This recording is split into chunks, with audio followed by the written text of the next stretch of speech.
Bueno, buenas tardes. Vamos mal de tiempo. Si no os importa, vamos a acelerar un poquito. Voy a pedir un esfuerzo de síntesis a los ponentes. Bueno, empiezo con las presentaciones, si me permitís. Empiezo conmigo mismo, no por nada, sino porque en el programa aparece que el moderador es Eduardo Molina, el presidente del RAG, del Instituto de Censores Jurados de Cuentas de España. Eduardo pide que le disculpamos porque le ha surgido un tema, en concreto una pericial, y no ha podido venir. Y estoy yo en su lugar, Javier López Guerrero, que soy vicepresidente segundo del Instituto.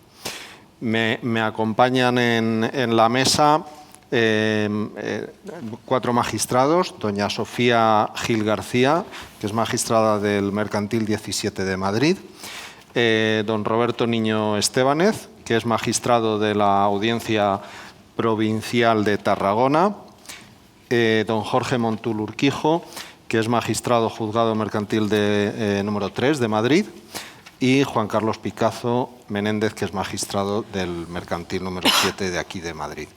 El título de la ponencia es el procedimiento especial para microempresas, que está recogido en el libro 3, que ya se verá cuándo entra en vigor, pero que en todo caso constituye una de las novedades más importantes de la ley del proyecto que se está tramitando, y que por tanto pues está lleno de novedades, de cuestiones que desconocemos, y bueno, lo que se trataría es que pudiéramos tener una primera aproximación de lo que puede representar. Entonces voy a dar la palabra directamente a Jorge, y ya pues tuyo es el micrófono. Muy bien, me han designado mis compañeros para que introduzca, y habrá bueno, vamos a intentar introducir, romper un poco el fuego. Bueno, gracias ante todo primero a la organización. En segundo lugar, yo lo único que quería decir es que, hombre, ya sabemos que la reforma que parece que se aprobó, bueno, la reforma de que estamos hablando continuamente, bueno, pues ya sabemos que rezuma algo de desconfianza hacia tanto la administración concursal como el juez del concurso. Es algo evidente, pero hombre, de ahí al despliegue policial que nos han dedicado estos días me parece un poco exagerado. Creo que el legislador se le está yendo de las manos, ¿no? Hay gente que dice, no, es la OTAN, eso es una cortina de humo. Esto todo ha sido motivado por este acto, sin duda. Bueno, vamos a hablar del procedimiento famoso de las microempresas. Claro, dicen, no, hombre, claro, es que es la finalidad conservativa de las empresas, el concurso de acreedores no es suficiente, que no lo ha conseguido es evidente. La cuestión era si podía hacerlo. No, es que es muy rígido, muy procesal. Claro, bueno, es que es un procedimiento judicial, y si quieren un procedimiento judicial, pues esto es lo que hay. Si no, pues vayan a la calle, a la jungla y a la ley del más fuerte. Es que esto es lo que hay. ¿Cuáles son las soluciones? Pues bueno, pues intentar evitar el concurso, pues las reestructuraciones. Muy bien, se ha hecho el libro segundo con esa finalidad. ¿Y cuál es la otra solución? Bueno, pues coger el concurso de acreedores e intentar ahí flexibilizar, no sé, que al final no es ni concurso ni otra cosa. No es un procedimiento judicial, pero tampoco deja de ser judicial. Hay garantías, pero no hay garantías. Al final, pues no es ni una cosa ni otra, es un quiero y no puedo. Y bueno, pues vamos a ver cómo ha quedado al final después de tanta modificación. Bueno, ya sabemos, dice el 685, dice será aplicable. Yo esto de ser aplicable, yo no sé si esto se habrá tratado en otros foros como este. Será aplicable, quiero entender que los que cumplen los requisitos tienen que ir necesariamente a este procedimiento especial. No se pueden ir a concurso normal o incluso los planes de reestructuración, porque aquí hay una especie de reestructuración. Será aplicable, bueno, ya sabemos, persona natural o jurídica que realice una actividad económica, y luego lo que se conoce por microempresas, ¿no? Que sea pues 10 trabajadores o menos, y luego pues una serie de que, bueno, a las 18, 24 y 55 segundos, si no me equivoco, son 700.000 euros de volumen de negocio y 350.000 euros de pasivo inferior. Alguien dirá también, no, si ya lo han aprobado, seguro, ya no cambia. Bueno, ya veremos. Esto es como lo de la OTAN. Ya. Bueno, características. Afecta a todos los acreedores. Ahí por lo menos la ley no nos ha excluido de momento a los públicos. Luego ya lo va haciendo, pero de principio general no los excluye. Afecta a todos los acreedores, dice la ley, con independencia del origen y la naturaleza. Presupuesto objetivo. Bueno, como sabemos, ahora en la modificación se ha introducido este nuevo supuesto de hecho, ¿no? En el libro primero, que es el concurso de toda la vida, pues tenemos la insolvencia actual e inminente, y en el libro segundo se ha introducido esto de la probabilidad de la insolvencia, ¿no? Que viene de la directiva. Bueno, pues en este tercer libro, que en principio es un concurso de acreedores propiamente, no es otra cosa, es un concurso especial, vendría un poco a sustituir a lo que era el consecutivo, pues se introduce también este supuesto de hecho. O sea que ahora podemos ir a este procedimiento en cualquiera de los tres supuestos de hecho. La probabilidad de insolvencia, la actual y la inminente. Lo que pasa es que si vamos a pedir la liquidación sin venta de unidad, o sea, sin que continúe la unidad productiva, eso solo puede pedirse en el deudor en insolvencia actual o inminente y el acreedor en insolvencia actual. En realidad no cambia respecto al concurso anterior. Porque el concurso anterior, el concurso de toda la vida, el necesario solo podía ser con insolvencia actual y el voluntario podía ser, obviamente, actual o inminente. Ahora bien, el deber de solicitar este procedimiento únicamente con insolvencia actual, pues igual que siempre, que toda la vida. Y bueno, la tramitación que establece la ley, pues bueno, trata un poco de voluntarismo, ¿no? Que es un poco lo que decía, que no quiere evitar la rigidez procedimental, pero por otro lado, es que si esto es un procedimiento judicial, pues tiene que haber cierta rigidez. Entonces, un poco de voluntarismo y entonces se establece una serie de circunstancias que, bueno, pues resultan al final hasta un poco infantiles. Intervención del juez solo para las decisiones más importantes o cuando tenga que resolver pues una cuestión litigiosa que planteen las cuestiones en un incidente. Los incidentes, tramitación por lo general por escrito, pero se prevé la posibilidad de que, si es necesaria la declaración oral de las partes o de expertos, pues habrá que celebrar vista. Lo que pasa es que entonces dice la ley solo vistas telemáticas. Bueno, pues muy bien. Y entonces uno piensa, pero ¿y de verdad el que ha hecho esto pensaba que por poner vista telemática esto va a ir más rápido? Esto no va a ir más rápido. ¿Qué se piensa? ¿Que va a llegar uno y como ya es vista telemática, ya en cualquier momento, a cualquier hora? No, el juzgado tiene su agenda y irá a la agenda. Como consecuencia de esta cosa de la litigación en masa, pues en algunos juzgados que antes señalábamos a 5 o 6 meses, pues yo ahora mismo estoy señalando a 2 años. Esta mañana he tenido audiencias previas, he señalado a juicio en abril de 2024. Si mañana me entra un concurso de estos y hay un incidente, por mucha vista telemática que diga la ley, pues ese incidente se va a ir a abril de 2024. Porque la urgencia en un trámite, en un procedimiento, no es urgente porque lo diga el juez o lo digan las partes. La urgencia de un trámite, un procedimiento, es porque lo diga la ley. La ley tiene que decir, este procedimiento es urgente y por lo tanto es de tramitación preferente. ¿Lo dice aquí? No lo dice. Lo dice cuando quiere la ley. Hay recursos que son de tramitación preferente, etc. Entonces, mientras la ley nos diga que es de tramitación preferente, este incidente concursal va por su orden, porque el señor que ha interpuesto una demanda de responsabilidad de administrados sociales, una demanda de impugnación de acuerdos sociales, no tiene por qué verse perjudicado en el sentido que se le adelante y que si este señor se le ha señalado tal fecha, que este procedimiento vaya antes. No hay ningún motivo mientras la ley no lo diga. Y como la ley no lo dice, entonces han puesto esto a la vista telemática, pues ¿para qué sirve? Bueno, pues que se ahorra el viaje, pues muy bien, pues me parece perfecto. Pero vamos. Luego, el colofón de la vista telemática también es muy gracioso porque es que dice que el juez podrá dictar la resolución oral, que también en general está bien, pues como hay asuntos sencillos y que por rapidez. Lo que pasa es que lo que me ha hecho gracia de la tramitación es que, bueno, antes había resoluciones orales, en los juicios de faltas también se puede hacer una resolución oral. Ahí uno resolvía y no tenía prácticamente que motivar. Pues, se condena tal, por tal y una multa de tal. Y fuera. Y luego ya se redactaba la sentencia y ahí es donde se exponía, se razonaba. Y con la tramitación de la nueva ley concursal es al revés. O sea, según lo que pone aquí, en el trámite, en el juicio telemático, el juez ahí es donde tiene que exponer toda la sentencia, antecedentes de hecho, los razonamientos jurídicos, todo el fallo entero. Que yo, viendo las sentencias de algunos compañeros, pues digo yo que va a haber alguno que va a estar 1 hora dictando su sentencia. Puede haber incidentes de 20 minutos y la sentencia de 1 hora. Entonces, la sentencia queda grabada y luego lo que dice la ley es que en lo que se redacta por escrito es sucinto. O sea, lo sucinto no es lo expuesto verbalmente, sino lo que va escrito. Y cuando se recurre dice que habrá que darle traslado a la contraparte de la grabación audiovisual y de la redacción por escrito. Pero ya digo que en redacción por escrito es la cuestión sucinta, o sea que no es lo más importante. Entonces, claro, ya me planteo que entonces lo que vamos a tener, la verdadera innovación de la modificación es que se ha creado las sentencias TikTok. Vamos a tener sentencias TikTok porque vamos a ir mandándonos... mira, esta sentencia, impugno esta sentencia, recurro. Y entonces va a mandar la grabación por WhatsApp. Y claro, de las sentencias TikTok, ¿cuál es el siguiente paso? Pues los TikTokers, habrá jueces que dirán, pues mira, esto está muy bien. Entonces va a coger el vídeo, en vez de la cámara que está atrás, se va a poner delante y va a estar ahí, pues lo que digo, pues regodeándose, adornándose y una sentencia pues que puede ser... Bueno, pues yo no sé si va a adelantar esto o va a abreviar algo, pero puede ser hasta divertido. Bueno, y los incidentes y los recursos, dice, con carácter general no cabe recurso. Es que, claro, efectivamente se recurre mucho, hay muchos recursos, estamos continuamente resolviendo recursos, pero la solución no es prohibir los recursos.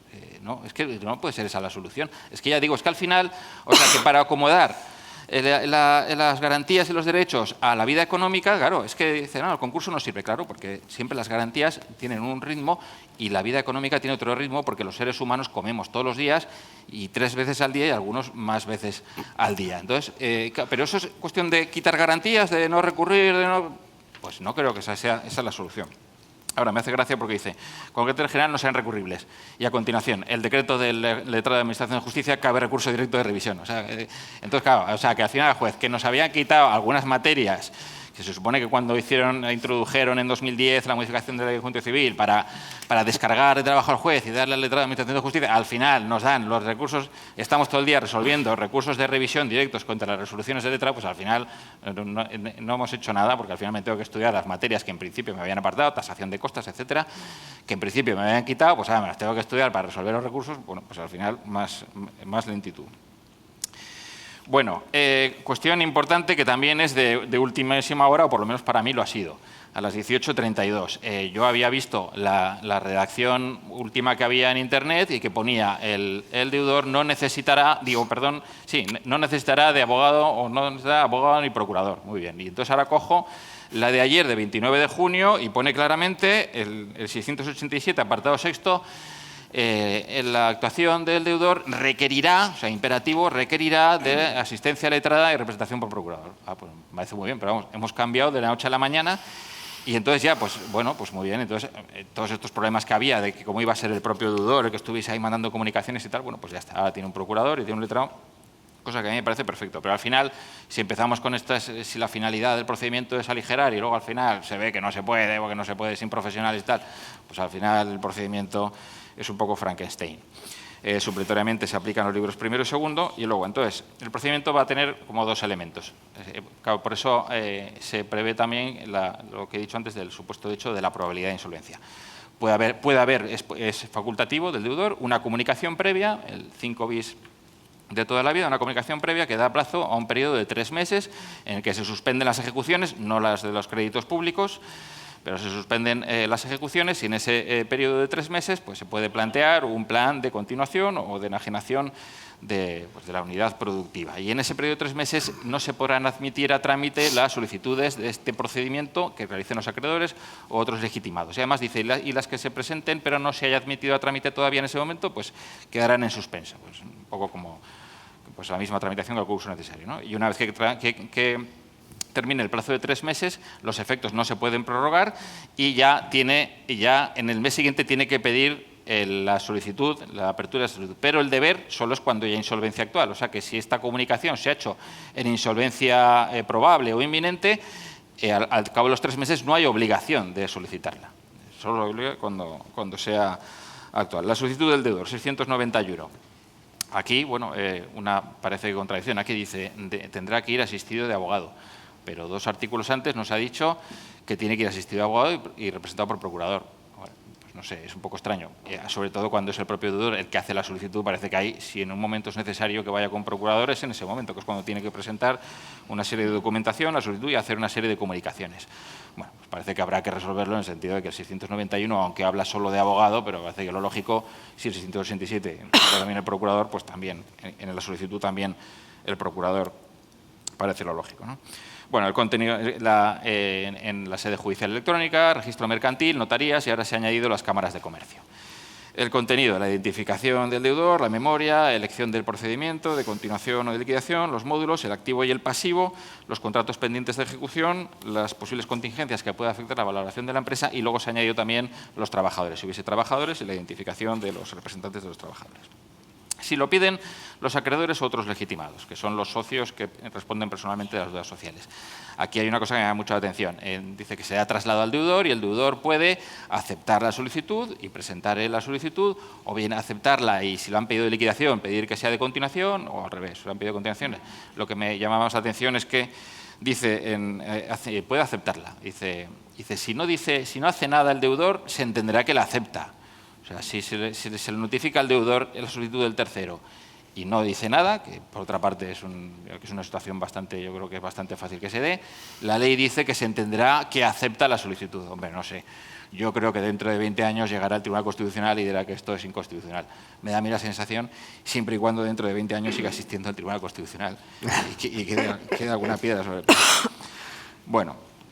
Eso, oposición, cabe la oposición, causas tasadas, legitimación activa, que no tienen lugar los hechos reveladores o bien que no está en insolvencia en el momento de la solicitud o en el momento actual. Que está bien que lo diga porque es la duda que ha habido siempre con la insolvencia, si es el momento de la solicitud, como suele pasar mucho tiempo, que es lo normal, o en el momento en que se resuelve sobre la misma. Y luego habrá resolución por medio de auto, cabe declinatoria contra ese auto, o sea que sería posterior al auto la declinatoria por competencia territorial o internacional, y luego pues la notificación y la publicidad, que sigue diciendo la ley que tendrá que hacer la notificación, la tendrá que hacer el deudor.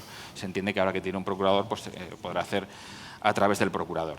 Y luego también hay especialidades respecto a la acción rescisoria, que los acreedores tienen un plazo para informar de posibles acciones rescisorias y que podrán pedir, si son el 45% del pasivo, podrán pedir que se nombre un administrador concursal o un experto en reestructuración para que ejerza acción rescisoria, o si yo estuviese nombrado, el 10% del pasivo podrán pedir que ejercite. Una cosa que me llama la atención, que la acción rescisoria únicamente cuando estemos en un supuesto de insolvencia actual, no de inminente o probable, no suspende el desarrollo y puede ser objeto de cesión a tercero, cosa que a mí también me parece también una novedad. Y bueno, como no quiero ser cicatero con mis compañeros, les dejo ya para que, no sé si he sido corto o largo, pero bueno, gracias a todos.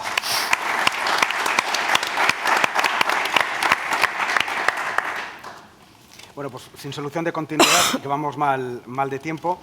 Me voy a centrar, y por cuestiones eminentemente temporales van a ser 4 pinceladas sobre el plan, lo que llama aquí el plan de continuación o el procedimiento de continuación dentro del procedimiento especial para microempresas.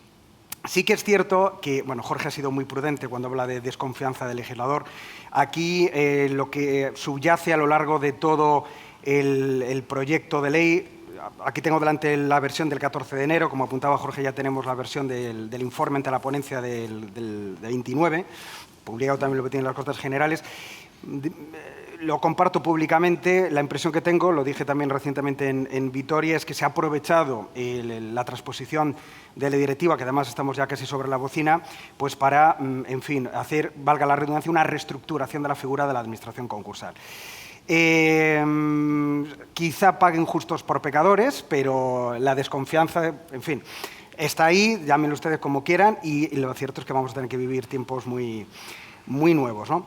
Dentro de, o partiendo de esta introducción general que ha hecho Jorge, este procedimiento especial, que no deja de ser una suerte de híbrido entre el antiguo abreviado consecutivo, bascula constantemente entre la liquidación y el procedimiento de continuación.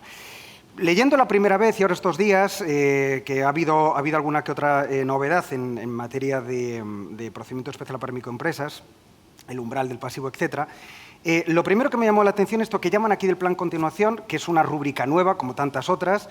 Es una especie de mezcla, una figura híbrida entre el plan de reestructuración, que es una de las grandes estrellas, junto con el experto en reestructuración de la nueva ley concursal, y el antiguo convenio. Yo aterricé en Mercantil en una época en la que, afortunadamente, cuando estaba en Coruña, tramité muchos convenios, algunos de los cuales, desafortunadamente, iba a decir, como el de Deportivo, se siguen cumpliendo, y digo desafortunadamente porque está en primera de la Federación, que no sé ni qué categoría es esa, o de Sargadelos, etcétera. Pero tramité muchos. Y esto tiene participa de algunas notas del convenio, pero al mismo tiempo participa también de la que yo creo que va a ser la que está llamada a ser la gran nueva figura estrella, que es el plan de reestructuración. De hecho, obviamente por cuestiones de tiempo no me voy a centrar ni en contenidos ni en requisitos, pero si ustedes contrastan, digamos, los elementos materiales o el contenido del plan de reestructuración, prácticamente es igual. Salvo error o omisión por mi parte, creo que es idéntico, ¿no? Pacto remisorio, quitas, esperas, todo tipo de modificaciones estructurales, modificaciones operativas, etcétera, ¿no? ¿Qué es lo que se ha querido hacer con el procedimiento especial de microempresas? Es decir, este plan de reestructuración, que aquí llaman plan de continuación, es establecer una serie de pautas formales para que, si no se cumplen una serie de plazos, que está por ver si se pueden cumplir, y suscribo punto por punto lo que ha dicho Jorge, porque yo creo que el legislador no es consciente de cómo están los jugados de lo mercantil. Si no se cumple una serie de plazos, automáticamente se va en liquidación, excepto, y esta es una constante todo el tiempo en esta regulación, que el deudor no esté en situación de insolvencia actual, o contrario sensu.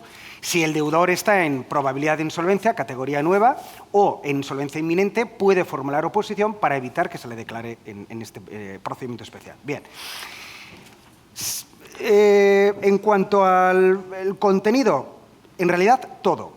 Incluso puede afectar a todo tipo de créditos, pero, una vez más, en fin, y aquí no es ninguna novedad, ¿qué pasa con los créditos públicos, no? Bueno, los créditos públicos se van a incluir, pero salvo que haya habido alguna modificación a última hora, no se van a poder ver afectados, hablando del plan de continuación en este procedimiento especial, no hablo del plan de reestructuración, que ha habido a última hora también otra modificación, empezó con 0, después 1.000 euros, ahora no sé en cuánto está el umbral.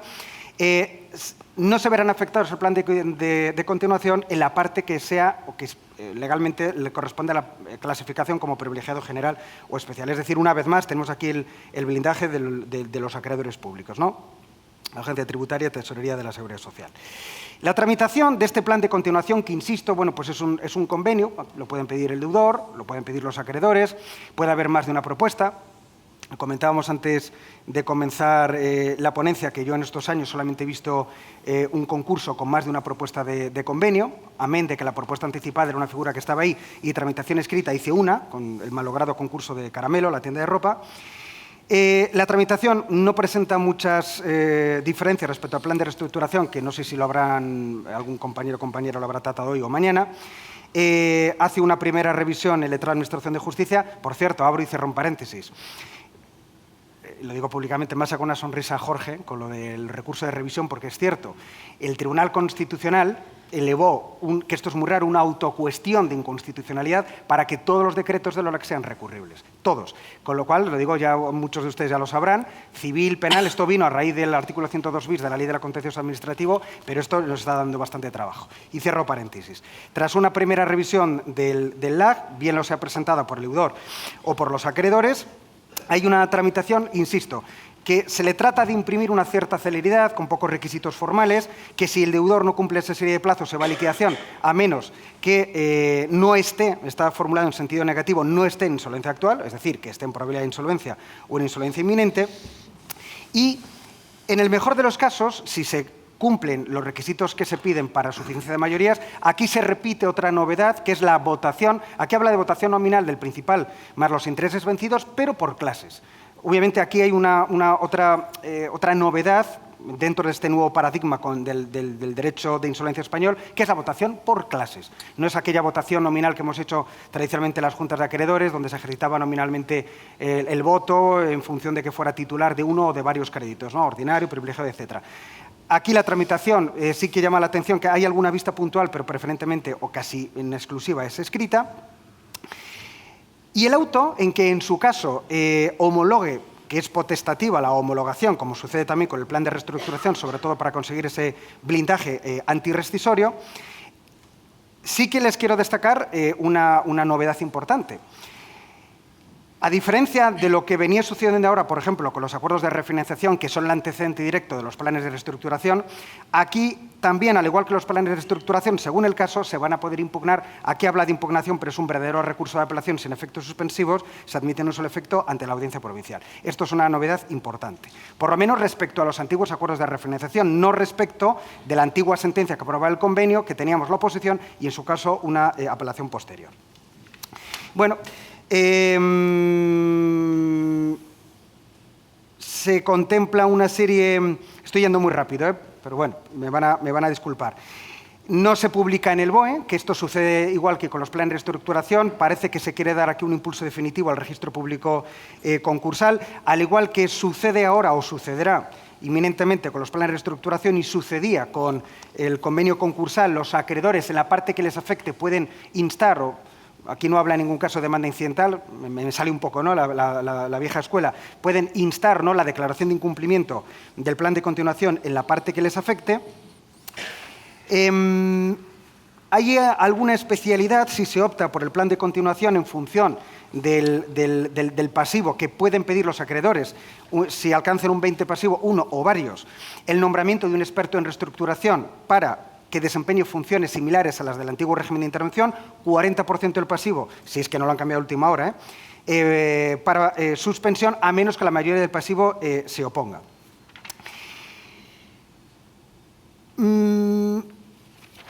¿Hay alguna novedad en cuanto al pasivo público? Hay una referencia que me ha llamado también bastante la atención, con la numeración de 14 de enero, que es la de las obligaciones tributarias de la Seguridad Social, que yo creo que esto sí que puede interesar, que es, de nuevo, otra vez más, digamos, yo utilizo la expresión bascular o la contraposición constante entre plan de continuación y liquidación. Claro, dice aquí, con la redacción del 14 de enero 699-4, si el deudor no tiene o no está al corriente de las obligaciones tributarias o de la Seguridad Social impuestas por las disposiciones vigentes, automáticamente se procede a la apertura del procedimiento especial de liquidación, siempre que su devengo sea posterior al auto de apertura del procedimiento especial. A ver, no tenemos tiempo ahora para detenernos en este artículo, que me llamó bastante la atención, pero es de suponer, al igual que con los requisitos estos leoninos de los 12 meses, 18 meses que hay para el plan de reestructuración, es de suponer que el deudor que acude a este procedimiento especial para microempresas, hombre, alguna deuda tributaria o alguna deuda con la Seguridad Social va a tener. Con lo cual, pues, piensen ustedes un supuesto un tanto de laboratorio que pueda pedir un plan de continuación sin tener ninguna deuda tributaria y ninguna deuda con la Seguridad Social que no sea, mejor dicho, de fecha posterior al auto de apertura del procedimiento especial. Se contempla también la posibilidad de que, además del deudor, puedan presentar propuestas de plan de continuación los acreedores. La votación, insisto, se tiene que hacer por clases. Hay una serie de créditos que están excluidos. Se van a incluir los contingentes, también los que estén sometidos a cualquier clase de suspensión, resolutiva, condicional, etcétera. Se excluyen, como venía siendo tradicionalmente, los créditos por alimentos. Piensen ustedes el ejemplo prototípico, la pensión alimenticia, un procedimiento de familia que se impone al progenitor, custodio o no custodio, etcétera. Responsabilidad extracontractual.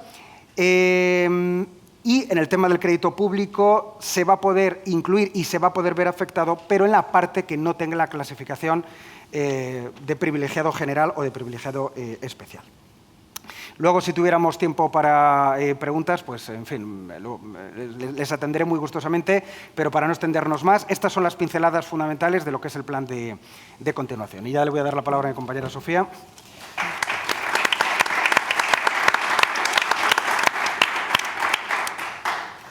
Bien, pues continúo yo con liquidación.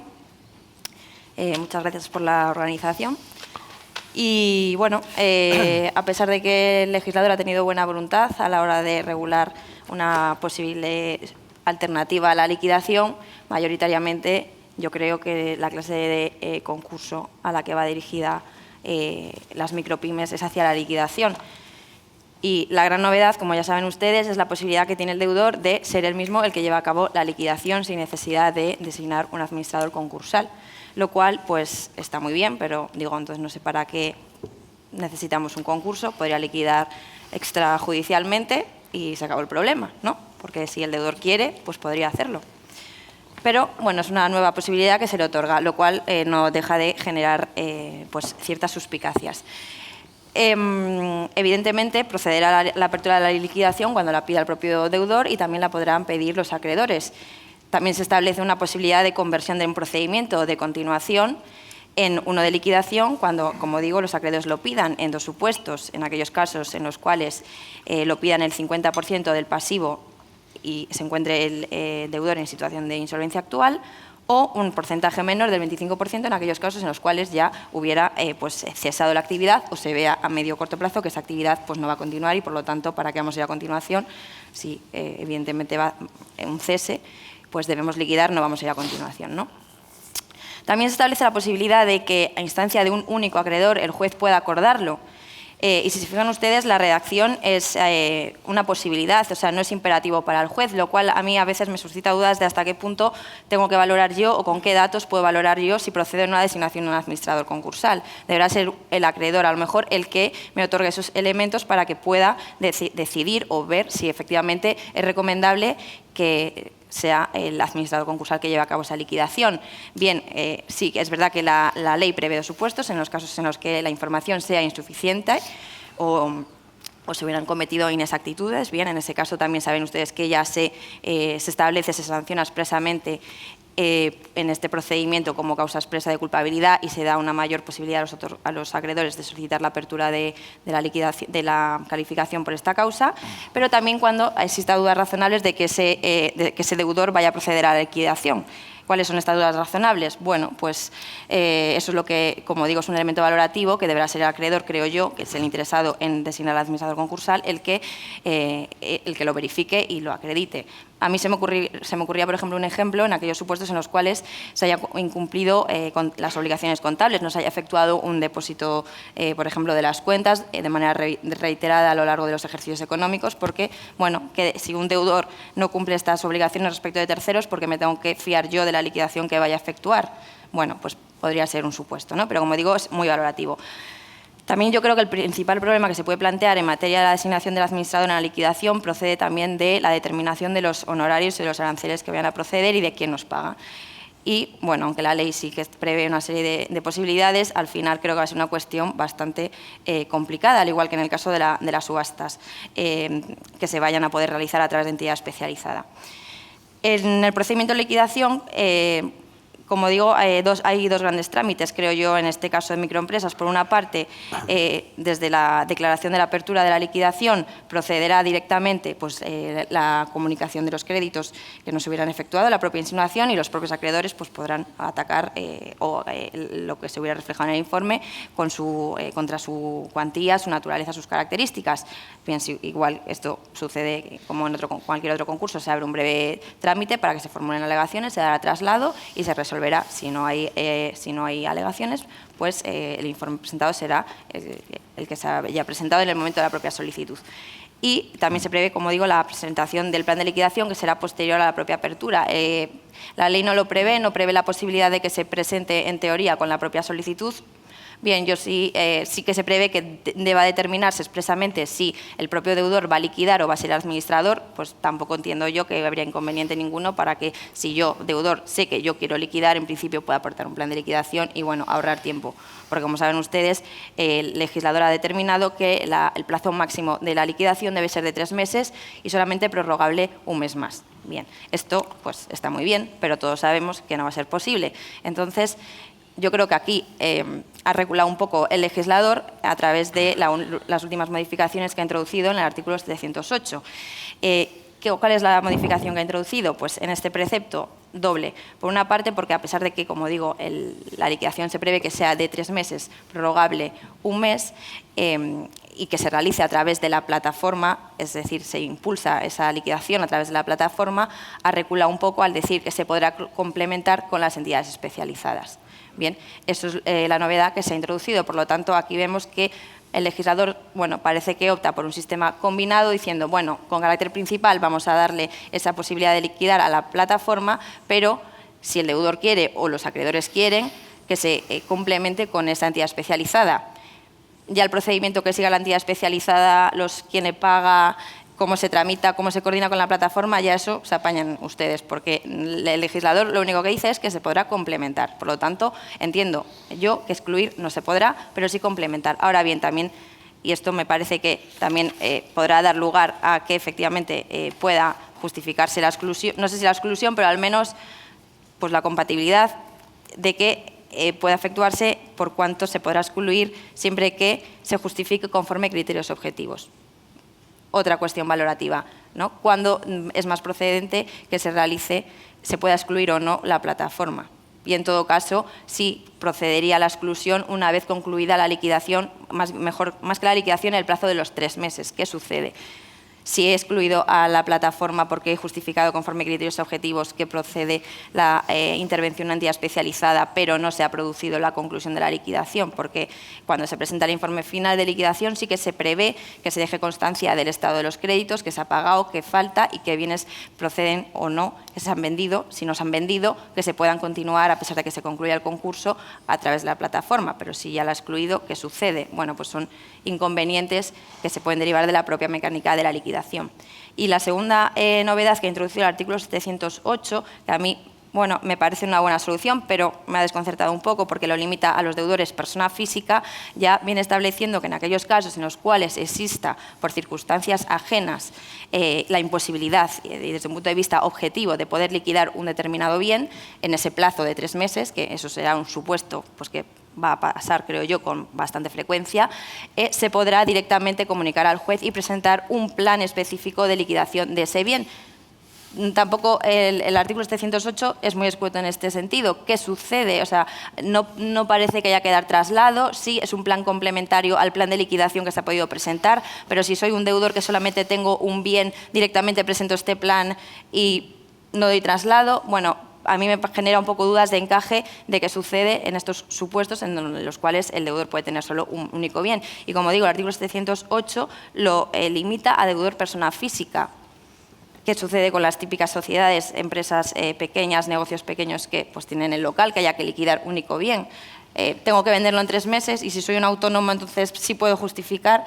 Bueno, pues es una novedad que se ha introducido en el artículo 708 que me parece sinceramente que el legislador está reculando un poco, está intentando pues, intentar salvar esa limitación de los 3-4 meses de la liquidación, pero como digo, pues igual no es la solución más adecuada para todos los supuestos, pero entiendo que la práctica pues veremos qué sucede con esas liquidaciones que yo creo que serán muy difíciles de poder terminar en plazo.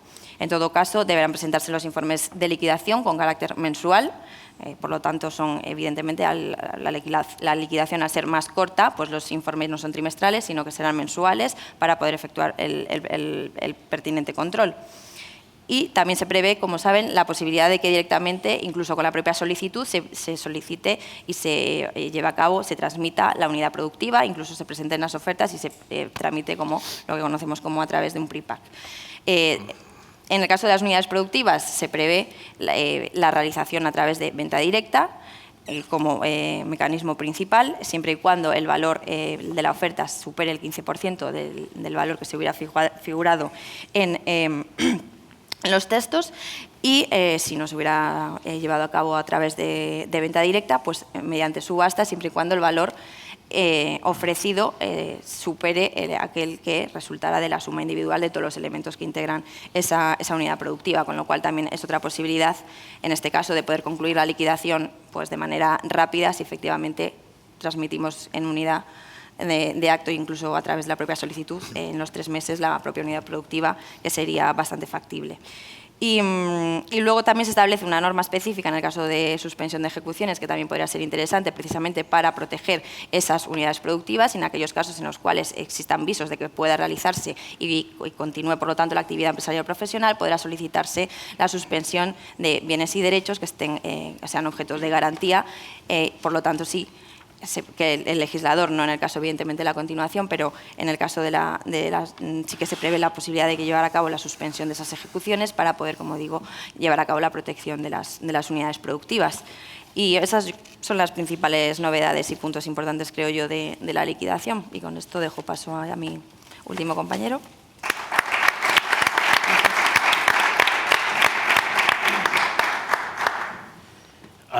Gracias, Sofía. Gracias al auditorio y a los organizadores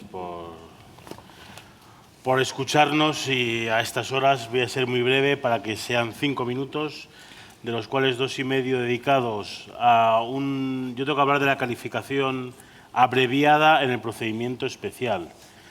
que cuando nos repartíamos el tema, no sé quién había puesto clasificación abreviada, y digo, yo no sé de qué es eso, digo, tendré que mirármelo, digo, es una cosa que no tengo ni idea de qué estamos, pero no, es calificación abreviada. Entonces, 2 minutos y medio para no pisar el tema a mis compañeros de mañana sobre novedades en calificación, y 2 minutos y medio para hablar sobre novedades en calificación abreviada del procedimiento especial, que no deja de ser una calificación, una sección sexta dentro del procedimiento especial. En cuanto a las novedades en general, simplemente apuntar una cosa: de los que abogábamos por la eliminación de la sección sexta, la sección de calificación dentro del concurso, por entender que al final era una pieza que poco traía de bueno para el concurso, porque normalmente los afectados por la calificación en ejecución prácticamente no iban a aportar nada de activo al concurso para pagar a los acreedores, y lo que hacía era retrasar,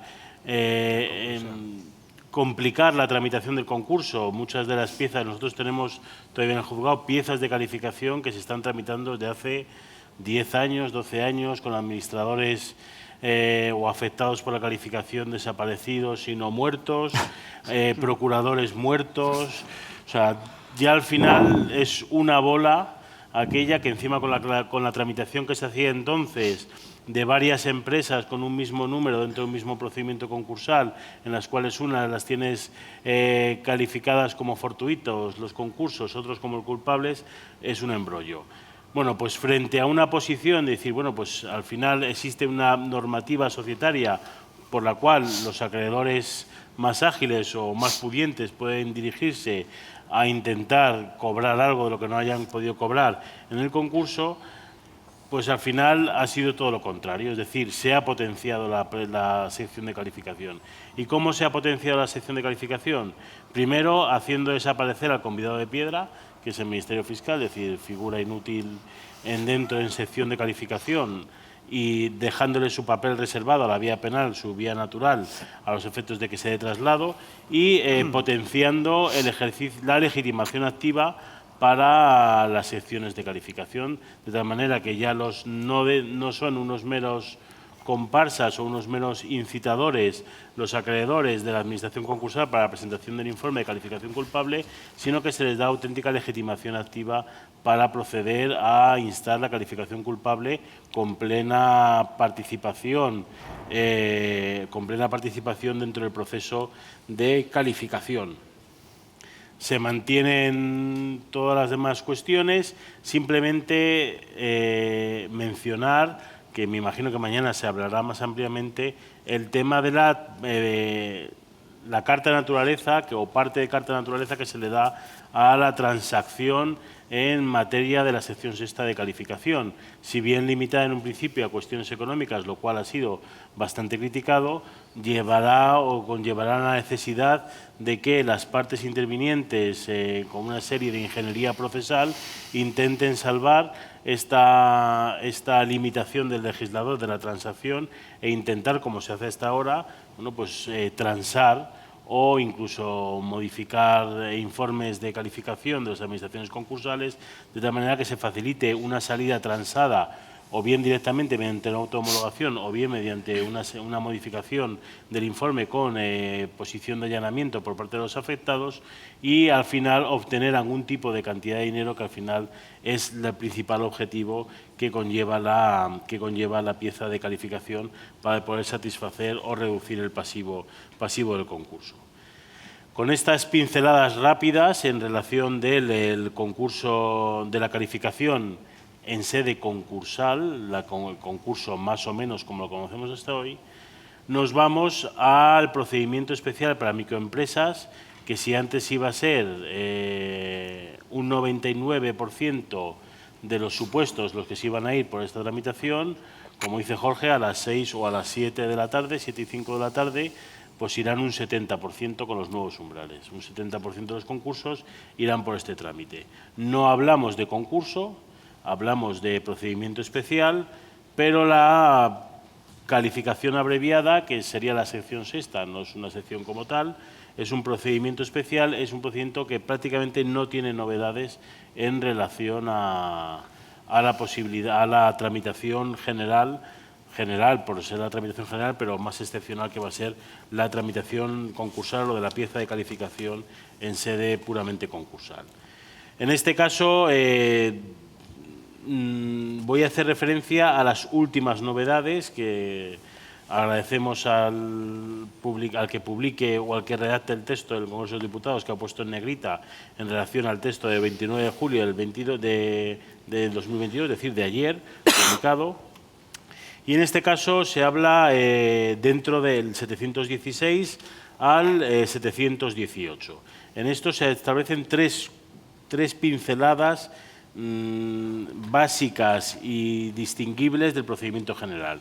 En primer lugar, que evidentemente aquí la apertura de la calificación abreviada será única y exclusivamente en caso de apertura de la liquidación o del procedimiento especial de liquidación al que hacía referencia Sofía. Y dentro de los 60 días naturales, es decir, dentro de los 2 meses siguientes. Es simplemente apuntar que la relación de plazos en la ley concursal, por lo menos en la parte de procedimiento especial de micropymes, es evidente que está hecho por la Comisión General de Codificación, que no son procesalistas, porque hablan de plazos naturales y de días hábiles, cuando simplemente con acudir a la ley de enjuiciamiento civil sabemos computar unos días u otros. Pero en este caso habla de 60 días naturales, es decir, de 2 meses computados de fecha a fecha, siguientes a la apertura de la liquidación. La administración, en este caso la novedad se establece por la administración concursal en el caso de que haya sido nombrada, porque conforme a lo establecido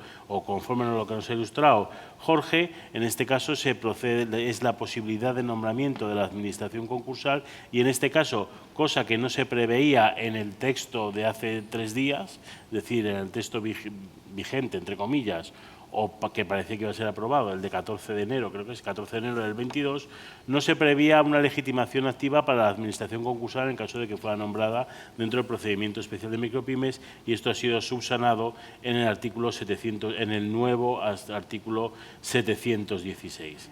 En este caso se habla de un informe razonado, artículo 717, en el plazo de 20 días hábiles, desde la apertura del procedimiento abreviado, desde el nombramiento expresamente realizado a estos efectos, la administración concursal realizará un informe documentado. Los acreedores que tengan un 10% del pasivo y que estén legitimados para instar la apertura de la calificación abreviada también deberán presentar informe en este sentido. Si el informe de la administración concursal fuere calificado como fortuito y no hubiera informe de calificación culpable por ningún acreedor, o hubiera algún acreedor que tuviera las ganas de gastarse el dinero en presentar un informe solicitando calificación fortuita del concurso, bueno, pues en este caso el juez declarará sin más trámites mediante auto el archivo de las actuaciones, y contra este auto no cabrá recurso alguno. En el caso contrario, en el caso de que haya una calificación culpable, pues se dará traslado. Llama la atención que en el procedimiento concursal, la sección sexta, se habla, creo que son de 10 días para contestar a los afectados por la calificación, y aquí hablamos que si bien se llama calificación abreviada, pero amplía el plazo a 15 días hábiles para que se acepten u opongan a la calificación como culpable. El párrafo quinto del artículo 717 recoge la vista, y aquí, recogiendo la terminología que ha dicho Jorge, que me ha gustado, tenemos 2 opciones de vista. Una vista TikTok, es decir, por medios telemáticos, que es la general, o una vista vintage, que es la vista clásica, que el legislador habla de vista ordinaria. O sea, yo al principio, claro, es que esto me lo he tenido que leer prácticamente entre ayer a última hora de la tarde y esta mañana, y aquí he estado parado un rato, porque claro, yo no sabía a qué se refería. Decía, el juez podrá convocar a las partes a una vista en un plazo no superior a 5 días, que excepcionalmente podrá ser una vista ordinaria. Y digo yo, ¿a qué se está refiriendo? Digo, con esto una vista ordinaria. Claro, entonces, es verdad que viendo las disposiciones generales, las vistas normalmente en este procedimiento serán telemáticas, pero en este caso pues podemos hacer una concesión a las tradiciones y nos volveremos a una vista ordinaria, pero siempre que el juez así lo decida. Si caen en el 6, con mi compañero Javier Baquer, nunca va a tener una vista TikTok. No, al revés, una vista vintage. Si cae en el de Carlos Nieto, serán vintage, porque Carlos Nieto no sé si celebrará las vistas TikTok. Pero la cosa es que en este caso, bueno, pues se celebrará la vista y se dicta la sentencia. La sentencia no tiene ninguna novedad más allá de las que ya se establecen en la disposición general. Y aquí dos cosas que sí que me gustaría tratar. Una, entiendo que en este procedimiento de calificación abreviada también podrá tratarse la posibilidad de transacción por la remisión general al régimen general aplicable a la calificación abreviada en los términos previstos en el artículo 718.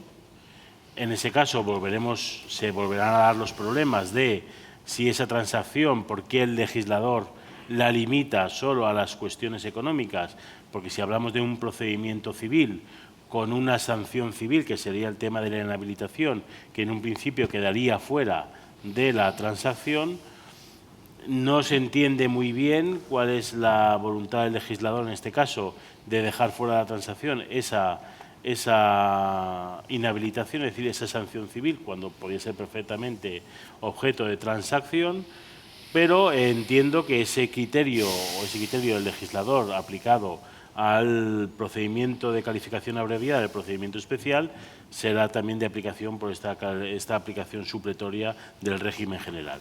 Y nuevamente insto a los administradores que en su caso estuvieran nombrados a los acuerdos en materia de calificación, porque al final son los que sí que se obtiene algún tipo de dinero que pueda entrar en el concurso, porque muchos, por mi experiencia, aunque parezca sorprendente, muchos de los afectados por la calificación tienen más miedo a la inhabilitación por la trascendencia que puedan tener para otros negocios en los que estuvieran como administradores societarios y la trascendencia evidente grave que de ello derivan, y prefieren transar una cuestión económica, es decir, un pago de dinero que entre en el concurso antes de verse abocados a algún tipo de inhabilitación grave y que siempre sabemos que como mínimo serán de 2 años. Y por otro lado, el tema de la postulación en el procedimiento de calificación abreviada.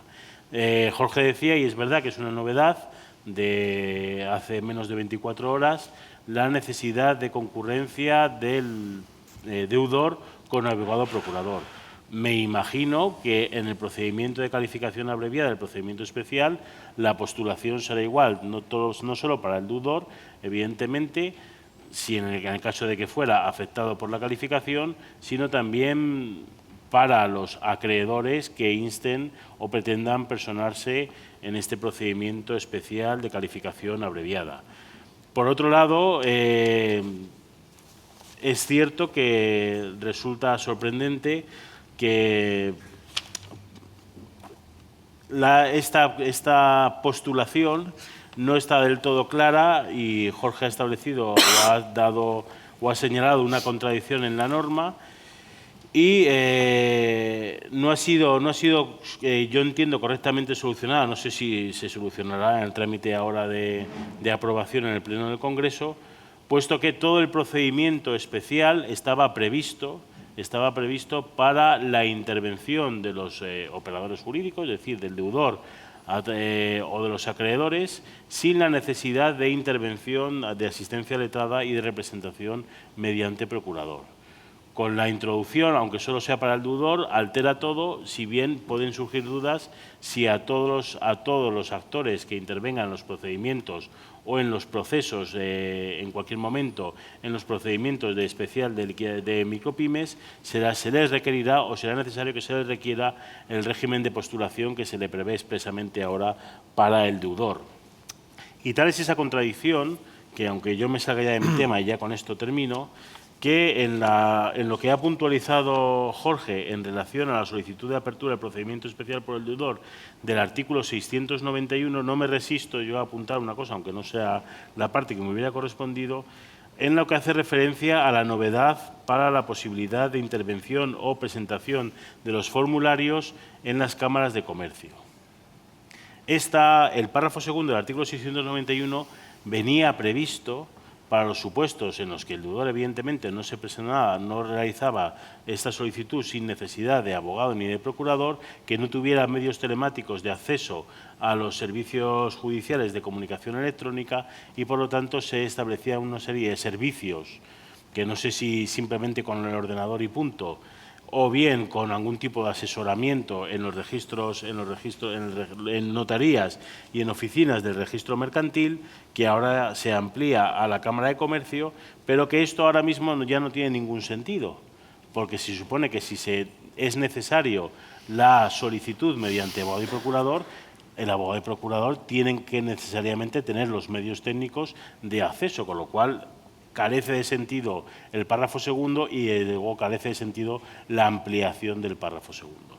Pero vamos, dicho esto, y en cuanto a las pocas novedades en materia de calificación que afectan al procedimiento de micropymes, yo quiero terminar y dejarles a ustedes libres para tomarnos un coffee break, que creo que no hemos tomado.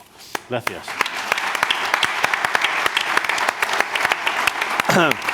Bueno, pues muchas gracias. No sé si tenemos tiempo para alguna pregunta y si las hay, que no lo sé. No parece. Pues nada, muchas gracias a los ponentes por la brillante exposición y pasamos a otra cosa. Muy bien, gracias. Gracias. Gracias.